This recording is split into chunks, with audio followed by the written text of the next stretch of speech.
Hello, and you're welcome back to this week's podcast. And on this week's podcast, I'm joined by Neurodivergent Occupational Therapist, speaker, educator, and mentor, Nikki Smit. Nikki has over 15 years of clinical experience and is widely respected for her work in nervous system regulation, sensory health, trauma, sensitive care, and neurodiversity affirming practice. In today's conversation, we explore what regulation really means and why regulation does not mean calm. We discuss felt safety, neuroception, the window of capacity. We also speak about Kim Barthel's framework, match, mirror, move, and we talk about stress stacking, sensory processing, and the powerful role of co-regulation in supporting nervous system well-being. So let's get on with the podcast.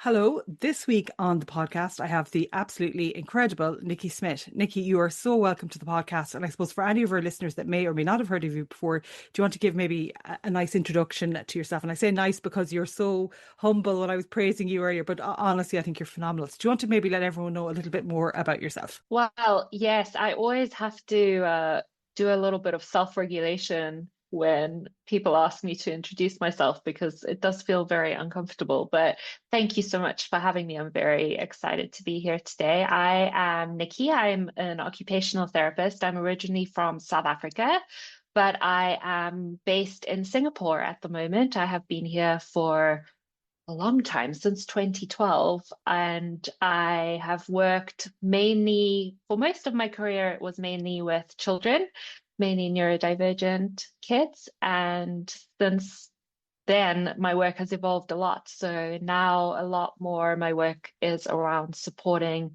all of the people around the kids. So really what I call space holders, so people who hold space for others and who care for others. So that includes parents and teachers and therapists and coaches and all sorts of professionals. And my work really centers relational neurobiology. So I am a bit of a neuro geek. I love neuroscience and I love how our brains impact each other and understanding that side of things because it's so important. And I love sensory health. And yeah, that's a little bit about me. And I suppose for any of our listeners, I suppose I've been following Nikki for a very long time, but I was recently watching a webinar this sounds really strange, but I suppose when you were watching something on social, sometimes I suppose it's a different framework of what I'm observing. I was watching a webinar and I was like, gosh, this lady's absolutely phenomenal. And then you were mentioning you've a fabulous resource called the Waves of Regulation. And you were talking about the waves of regulation. I was watching everything that you were talking about and I was like, God, I need to purchase this resource. So after watching I know you wouldn't be like, stop complimenting me, but honestly, you're amazing. I just found that the way that you explained capacity, regulation, the importance, as you referenced earlier, of the space holders, that it's an all of us together piece. It's not just why is, say, if I was talking about one of my own gorgeous puddings, why is gorgeous Max, why is he finding it so difficult? It gives me reflective practice to think about what's my role in this and what is he taking for my energy and what's going on. So I ran out the door, I suppose, online and bought this resource immediately called The Waves of Regulation. So do you want to talk a little bit about, I suppose, your perspective on regulation and just, I suppose, specifically on this resource, because I find it really accessible. And again, from now on, when I go to deliver trainings in person or online, I will definitely be recommending it to everyone. It's phenomenal. So thank you. Wow. Thank you so much. That means the world, especially coming from someone whose work I respect so much. So I think it's a really good place to start to think about what regulation actually is. I think it has gotten this rep that it means being in complete zen or calm. And I don't know about you, but I was sold this idea in life that at some point, if I do enough self-help or yoga, or if I, read enough books, do enough therapy, I'm going to reach this point in my life where there is no hardship. I never get angry. I'm just this, like, I don't know, little Buddha moving through space. And, they lied to me, or I misunderstood them. Something somewhere, some wires got crossed. And, the reality really is that life is hard and it needs to be because we grow in challenge. And I, for one, hope that I continue to grow and evolve forever. And so I think to understand what regulation really means, we need to look at the brain, and we need to understand that what we're regulating is our energy levels. And so really, regulation means our ability to feel safe and connected to our experience. So that sounds maybe like a little bit of waffle. So I'll go a little deeper into it. So what we're regulating is what we call our arousal levels. So it is the energy in our bodies and our brain. And we're either dialing our energy up or we're dialing our energy down. And we do this all day. And we need different energy for different activities. You know, actually, calm is for going to bed. It's maybe for relaxing on the beach, but it isn't for learning. For learning and for expansion, we need some activation in the nervous system. Even something like play, if we think of our kids, there's activation in that. There's connection and there's activation. And so it isn't, there's nothing bad about having higher energy or having lower energy. It really is about whether or not it matches what we need in that moment and how safe we feel in it. So there really are no bad feelings.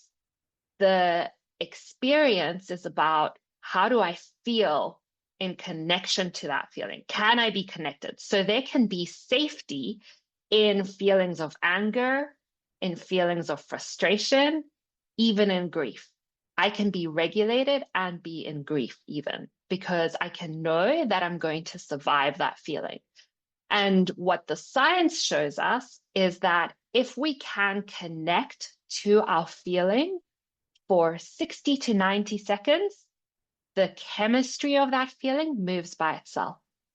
Now, that's like wildly amazing for me to understand. That's kind of where that resource came from, the waves of regulation. It's that feelings go up, they peak, and they come down. And if we know that, then we can find ways to be present to them. And that's what actually allows them to move.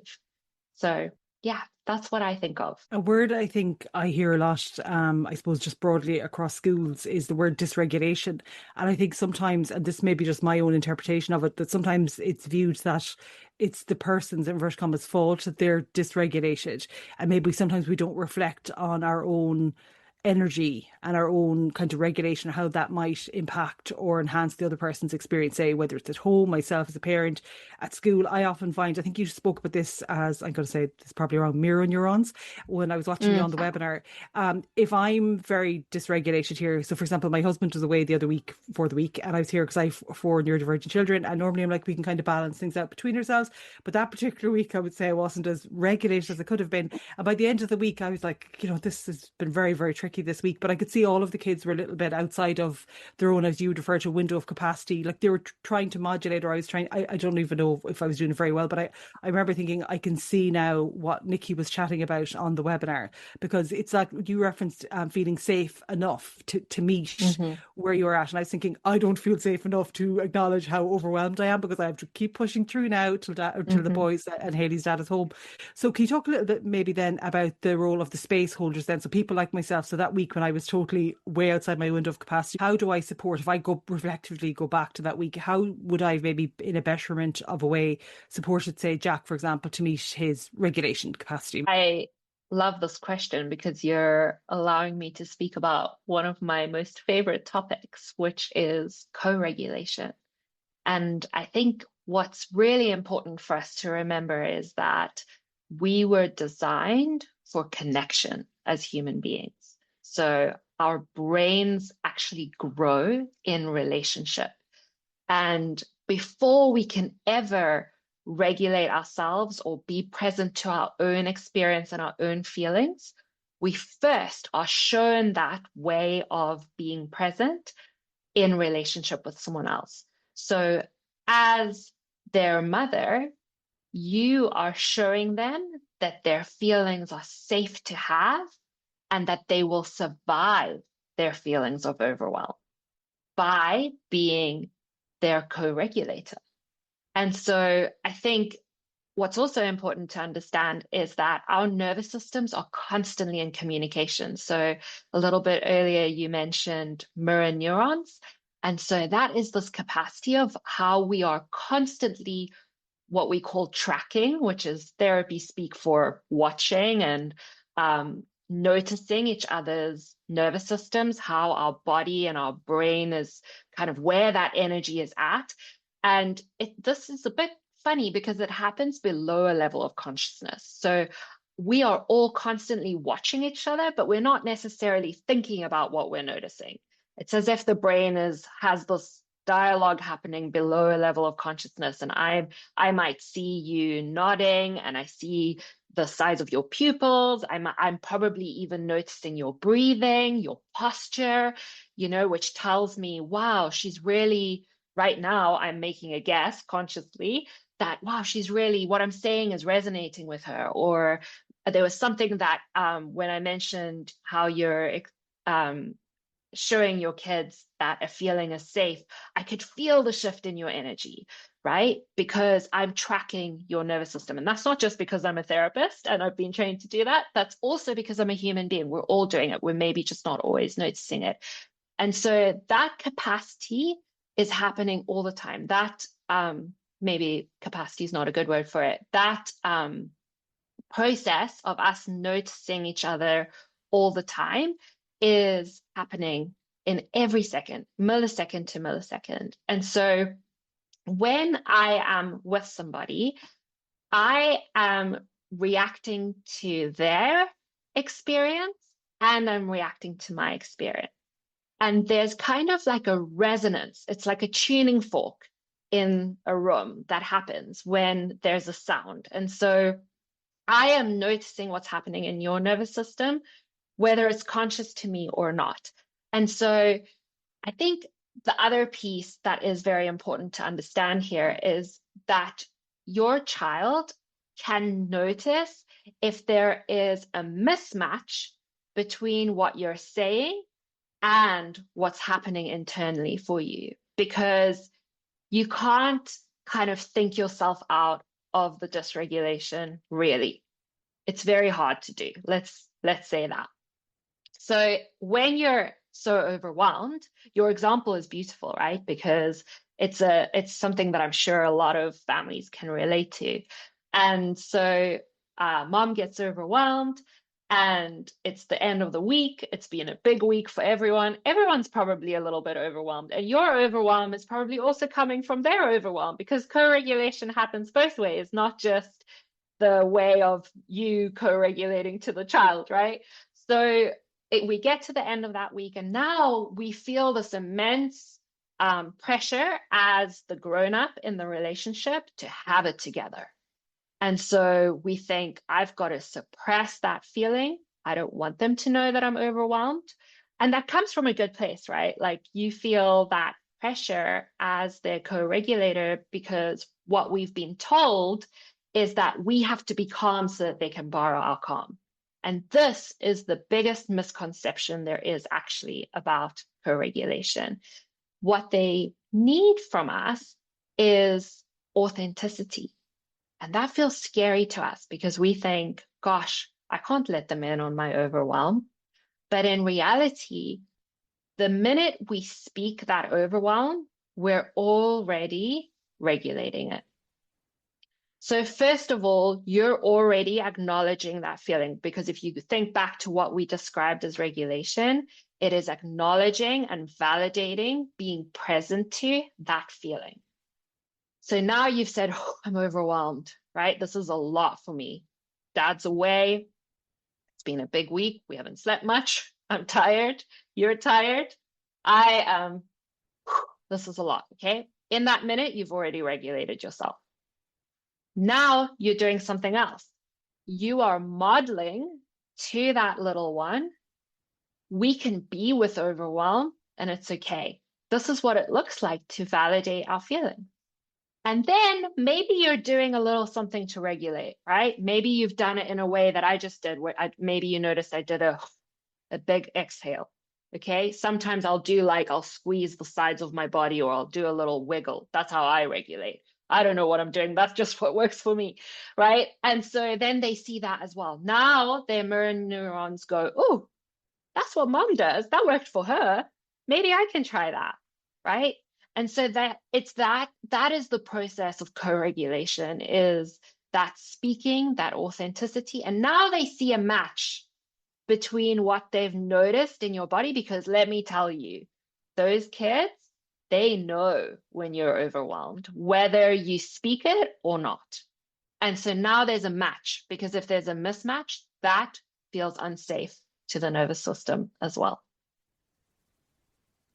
Gosh, I wonder, could you move into my house and just guide me and mentor me here every day? Because even as you were saying, I was like, why didn't I just say? Because, they're incredible, intelligent young people. They would have been able to, like, as you say, they knew that I was overwhelmed. But I was like, just have to hold it together, just have to hold it together. One more day and dad will be home. Don't want to let the kids down. But actually, probably would have been more helpful for everyone for me to have just said, I would use the language of tricky, just because the boys they understand what it means. I would say, oh, God, mom's finding it really tricky without dad. It'd be really great when dad is back tomorrow, and then they could just say whatever they're like. Well, no, they were letting me know they were overwhelmed, but at least they would have had, as you say, a model of it's okay to say it's really tricky and this is what I'm doing. So yeah, I suppose there's always a lesson to be learned. So thank you so much for that. I suppose while you were chatting there about that, I was thinking of another resource that I actually saw on your Instagram, and again, I'll put the details in the description of this podcast for everyone, because you do so many incredible things on your Instagram and you have a phenomenal newsletter as well. And again, I'll put links for everything in the description. But this is the resource. I believe it's by Kim Bartel. It's the Match Mirror Move. It's like, from not everything that you're saying there, or maybe I'm wrong. It kind of reminded me a little bit of this framework, what you were kind of saying, or am I wrong? Maybe I am. No, that is a beautiful place for this conversation to go. So Kim Barthel is an incredible friend and colleague and mentor of mine. And so she's done so much for the world, I would say. And this is one of her beautiful models. And so Match Mirror Move describes this process of co-regulation. And so I think perhaps we can highlight just again that for a lot of us, we've been taught that co-regulation means that we have to be really grounded and centered or calm, so that the other person can borrow my calm.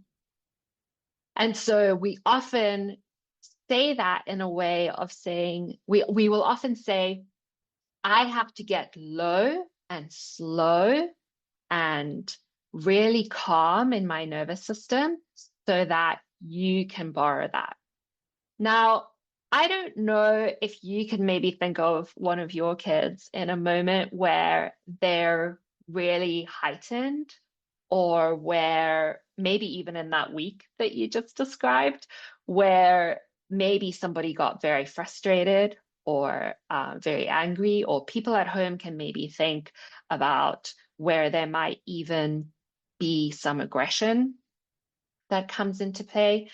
And if we in that moment say to that child or even that adult,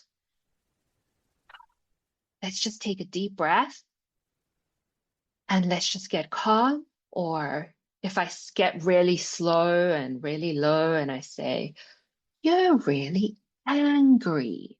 Now, I don't know what happens to you, but when I put myself in that position, and if somebody says to me that, like, basically what that signals to me is that I need to calm down. And what it makes me feel is that I am oversensitive and I've overreacted. I feel invalidated by that. Now, that is in a specific situation. Of course, there are situations where that matches someone's energy. But the way to show someone that you're validating the size of their experience is to match the energy of it. Okay, so what I'm saying here is not that I join you in your anger. I am matching the intensity of the experience. So if we think back to what we're regulating the energy in the body and the brain. What I'm doing is I'm matching the intensity of your energy. Okay, how do I do that? So I do it through my body. Sometimes I use words, sometimes. But the most important part is not the words, because what happens when somebody is in that state of dysregulation, when they're that far outside of their window of capacity, their space where they can be flexible, they can feel safe in the feeling. When they're outside of that, the part of their brain responsible for logic, reasoning, curiosity, learning goes, see you later. Okay. Not completely, right? But there's less resources to that part of the brain. So now it's not really about the language. Okay. It is about the way that the nervous system reads it. So how do I do that? I might get really stable in my posture. I might change my breath. I might open my eyes. That's a lot for you. Is very different from that's a lot for you, right? Do you feel the difference in the energy? So what I do when I match someone is I match the energy. And this can be in a millisecond. What we're doing now is we're really like dispersing something that happens usually quite fast. Then I mirror it back to them. That is what I'm doing with the body, right? So now I'm mirroring back to you. This is big feeling for you. Only then can I invite you to move it? And it's always an invitation. So that's kind of the 3 steps: match, mirror, and then move. And can I ask you, because I'm just thinking, first of all, when you said there about, you need to calm down, first of all, I was thinking of a Taylor Swift song where she goes, you need to calm down. And then there's Yes, also a meme, I think it's on TikTok, classic. and it says something like, never in the history of being told to calm down did a woman calm down. It was a whole piece, but it was very funny because I was like, that's very true. Because if someone's like, you just need to calm down, you'd be like, Take a breath. yeah, oh yeah, just take a deep breath. Although can be useful for some people, as you say, if that's where they're at. For sure. But you know what I would do instead of saying just take a breath? I would take a breath myself. And I would focus not on the inhale, I'd focus on the exhale. Excellent. I do this every day. I go, we all naturally use an extended exhale. What do you do when something's frustrating? You sigh. How many times, try and monitor during the day how many times you sigh. That is a natural way that your nervous system is regulating itself. And if I do it instead of saying it, maybe your brain will pick up on it. Maybe you'll notice that it's helping me. And would it be useful then, say, if these are strategies we're going to try, say, or supports, or however you like to term it, to use with our children or the people we're supporting professionally, wouldn't it be good logic then to be kind of modeling these? I won't say like consistent, like as in minute by minute, but doing these things not just when we're like, oh, the person, like they need to see that this is okay to be self-regulating or showing how we're supporting ourselves all of the time. Would that be correct or no? Absolutely. So I like to call them micro moments of regulation. And so what I recommend is that throughout the day, you build in these little hits of regulation throughout your day. And we can talk about what some of those look like. But the idea behind it, and this is often a really valuable thing for people to understand, is that our stresses stack over time. Dysregulation is cumulative.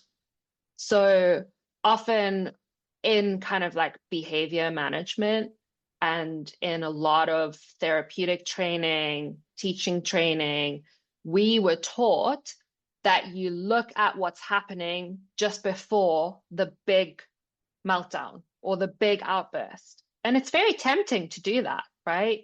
I still have to catch myself in that. But what we understand now, if we look at the science, is that it's very rarely that little thing that happened.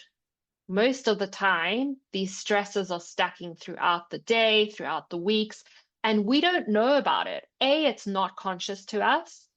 This is something I really started to add in after having a coaching call with a parent once where they'd obviously spent a lot of time with me and they'd heard me say that 1,000,001 times. And they said, so then I asked them, I knew it wasn't the one thing. I knew it wasn't me asking them to clean their room that upset them. So I said, what else is going on for you? And then I realized I have to explain that we're not conscious of it all, right? So it can feel like it was just that little thing, but we're not conscious of it. And we have to remember that a lot of people are masking. We're masking all of our stresses. So we're not aware. We're kind of trying to mold into what we think the world needs from us. And then we see this explosion, perhaps, or this like sudden kind of disconnection or shutdown. And so what we want to do is we want to let a little bit of the air out of the tire throughout the day. And we do that through building a lifestyle that supports our regulation rather than just in the moment strategies. Gosh, that makes so much sense. And it reminds me then of, I suppose, another great piece that you talk about in the waves of regulation. Again, I've just literally superimposed the graphic that you have in the resource, and it's called the window of capacity. I hope you can see that now. It's a bit of a glare in it. But does this then kind of lead into then like the window of capacity of what you're trying to let a little bit of that air out all the time? But it also, when you think about the waves that you've spoken about, whether it's crashing against the shore or coming in smooth, or there's a bit of a rhythm to it. Do you want to explain maybe a little bit more of how you view the window of capacity and where that kind of theory comes from for you? Thank you so much. Yeah, so the window, I call it the window of capacity because I like the language of capacity. It is a framework, I suppose, that's popularized by Dr. Dan Siegel. And so his framework is called the window of tolerance. So I don't like the word tolerance because I think it implies that you're kind of tolerating and, grinning and bearing. Whereas I like this language of capacity because it leaves more space. And so the way that I would explain it is that your window of capacity is the space where you have flexibility to be present to your emotions. So you can feel whatever is showing up. It doesn't mean you like it, but you know that you'll survive it. You feel you have access to your clarity in your thinking, in your creativity. You have access to your problem solving. You're able to respond to things rather than react to them. And so that's kind of like inside that window. When we spill outside of the window is where we either have higher activation. So this protective, where some people would maybe talk about fight or flight kind of energy, where we feel like we need to protect ourselves, but there's activation, there's higher energy in it. Or below the window, we have lower activation. So this is where we have that like fogginess, where we're kind of disconnected, low energy, kind of like more of like a apathy or sadness kind of feelings would go in there. And so our windows are not a fixed size. So we all have different sized windows, and that can fluctuate. So it fluctuates based on how much sleep I've had, how much, what else is going on in my life during that chapter. And some people also have a smaller window. So another description, not to bring too many metaphors in, but I think some people might find this helpful. There's a book, and I can send you I won't remember the author's names now, but it's called The Orchids and the Dandelions. And so depending on where you live in the world, orchids are generally, not where I live, but in the rest of the world, they're very hard to grow, right? So they need very particular environmental conditions to grow. And a dandelion, for people that don't know, we don't have many dandelions here in Singapore because it's not the ideal conditions for them. But in the rest of the world, they just grow up wherever, right? And you can stand on them and they'll just shoot back up because they don't need those like very particular conditions. And so some people are more of an orchid. So I would say I personally am more of an orchid. I need the temperature to be just so. I need like the fabric on my clothes to be very particular. So in my sensory systems, I'm definitely an orchid. I don't do well with a lot of noise, etc. In my emotional system, I'm also an awkward. In my thinking, I'm also an awkward, whereas some people might have more kind of flexibility in those spaces. And so if you're an orchid, you have a smaller window of tolerance or capacity. And if you're a dandelion, you have maybe more space. Now, the beautiful news is that we continue to grow and evolve for the rest of our lives. So we can grow our window of capacity. And guess what? We don't grow them when life is chilled and easy. We grow when we're at that edge of our capacity and when there's support. So we need to be challenged to grow, but we also need the support. And so that's kind of how I think about capacity. I'm just thinking of one of my boys understanding spoken or even visual language. And say for that person, they might find it more difficult to remain within their window of capacity day to day, and can, from an external viewer that may or may not have the knowledge base that you have, might appear to flare more regularly. Is there anything there in what you said that maybe parents should consider, or professionals that are supporting, say, I'm going to say my gorgeous Jack, because he'd be a good example. He can find life tricky day to day. And I suppose as his parent, I'm always trying to put all these great strategies into practice, but sometimes I just get a little bit burnt out, being honest. And sometimes I feel like I could be doing better on it. So is there any kind of advice you might have there, for, say, for a parent of a teen, so he's about a preteen now, that is PDA, autistic, and does use spoken language? And that's just, I'm giving that information just for how you might support his understanding. Gosh, I mean, first of all, very hard to say without knowing Jack personally. And the first thought I have is, from everything that you've shared with me today, is what a wonderfully attuned mother we have here.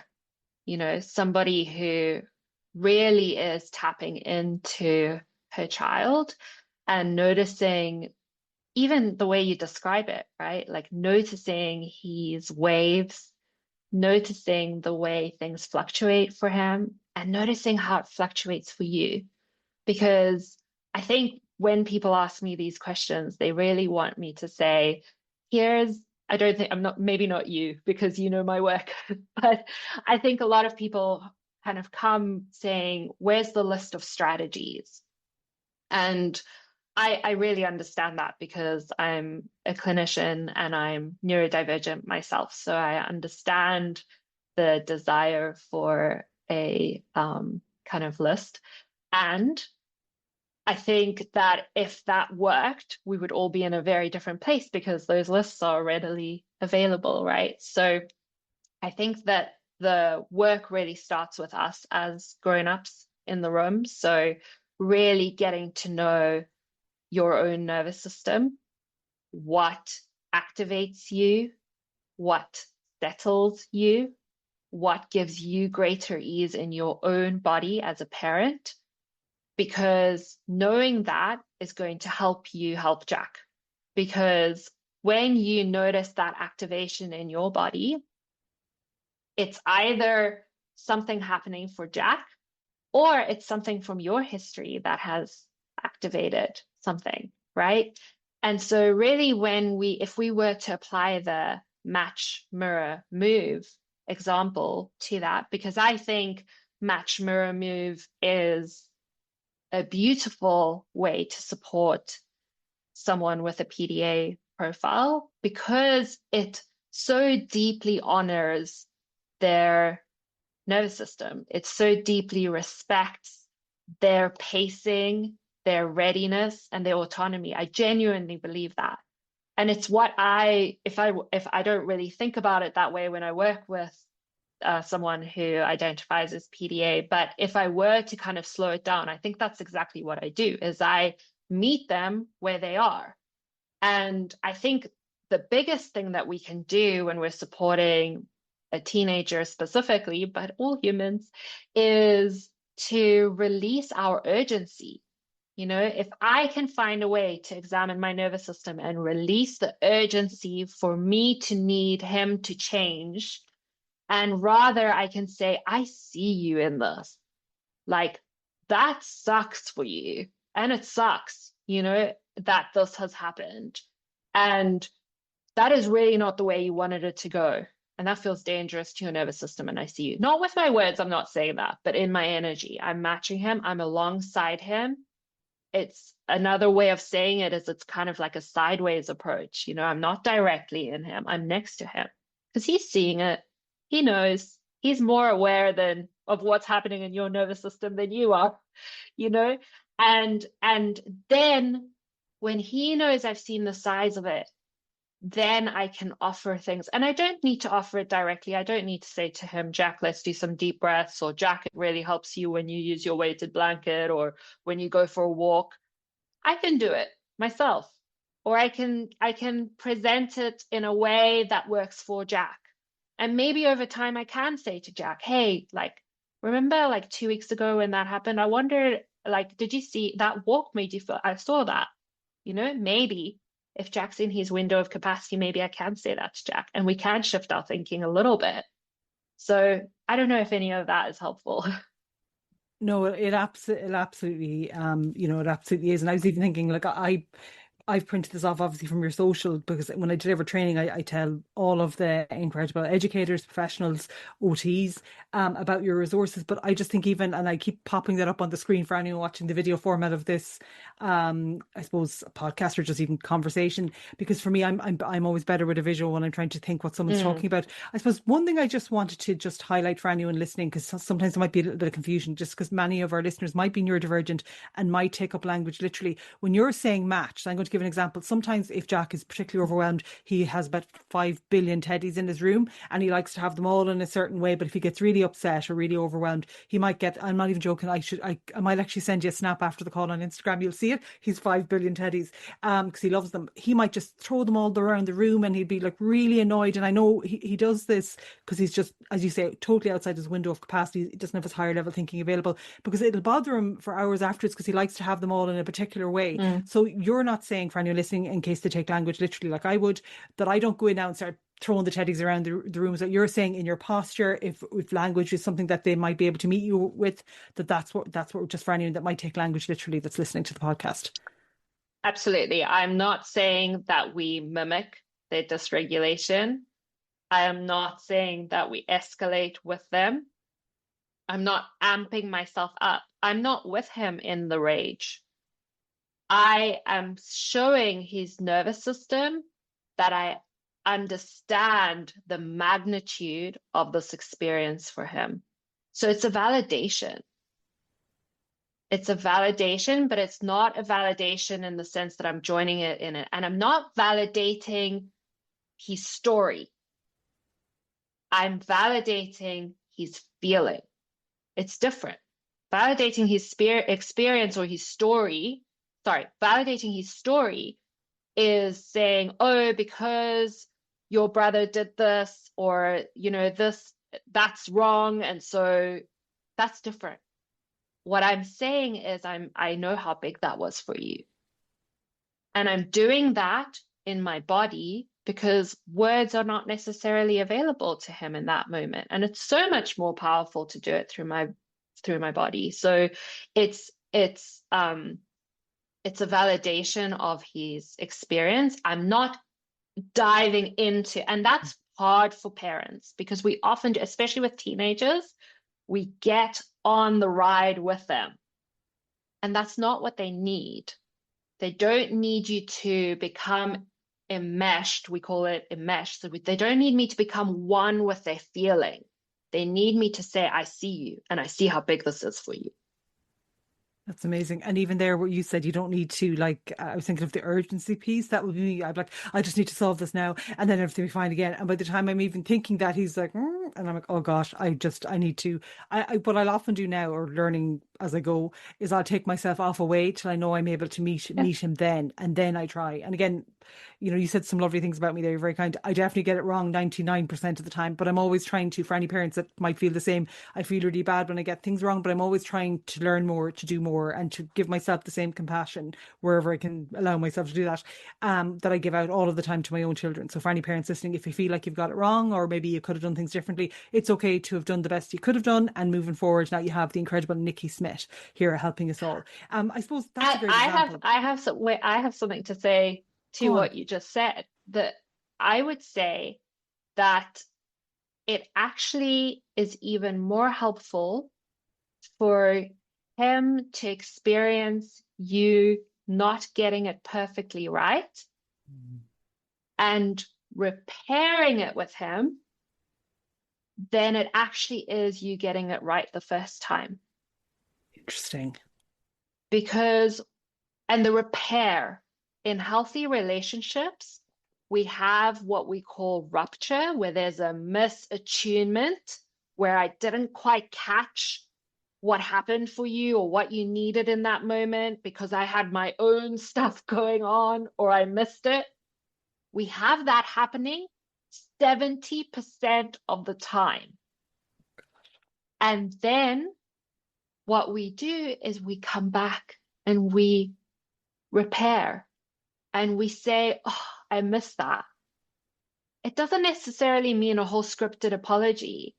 It just is showing that you're not going to get it right all the time. And you know what? That is what a secure attachment is. We can fight or have like a misattunement, or we can miss each other. We are going to miss each other. The research shows a healthy attuned relationship, we only catch it 30% of the time. The rest of the time we're missing it, but we repair it. And that's what a healthy relationship is. We can rupture and we come back together. We stay connected even though there are misses. That is what a healthy relationship is. Now, I would invite your listeners to reflect on how they think about relationships. Most of us didn't experience that. So we feel this like pressure to be perfect. And that's not what they need. That's the same message. It comes back to the beginning of the episode where I said, I was sold this message that everything is going to feel easy and perfect and I'm never going to have arguments. No, that's not life. So I really wanted you to hear that.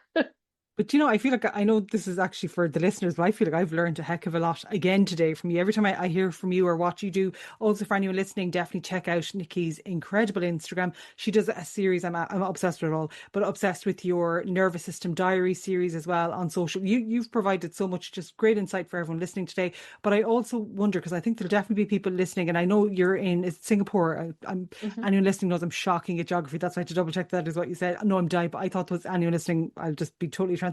I thought there was a County Belfast, which there's not in Ireland, until someone recently pointed that out to me. I was like, where's County Belfast? They're like, no, Amanda. I was like, whoops.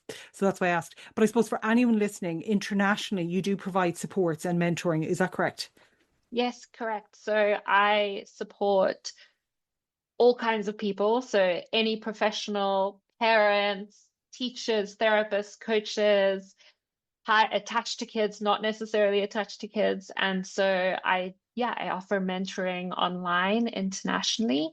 And so that's definitely one way that people can access my work.